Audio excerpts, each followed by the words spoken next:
You got it. Okay, so my talk today is learning how to get better balance.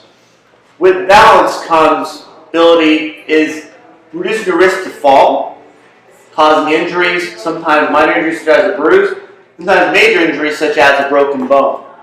Okay? I want to start with 3 exercises to warm you up. I've done videos before. Let me move this out for you a little bit. No, I want to just stick it on my chair. Thank you. You're welcome. Is allowing you to warm up my previous videos even before you get out of bed. If you're like some people, sometimes myself, lazy, I can actually warm up before you get to bed.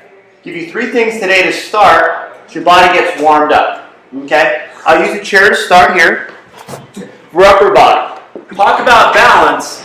Balance is not just your legs or your hips or your lower body. It's also upper body too. You talk about shoulders, upper back, and also shoulders and arms. Okay? So what I want to do is before you get out of the chair, when you're still seated, is 3 things. You can use a wall if you want or a chair. And bring your arms if you can like this.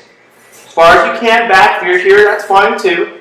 You come here, in that position, what you do is bring your hands down, hold it for a second, and bring your arms back up. Okay? You want your elbows out if you can, because the goal of this is to get your range of motion, the shoulders moving more. Your balance comes from your neck, your middle back, low back, and hips for the most part, even your feet. So my arms as far out as possible, bring them down, hold them for a second, and back up.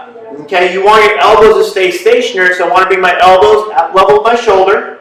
Bring that down, hold it for a second, then bring it back up. Okay, again, down, hold it, back up.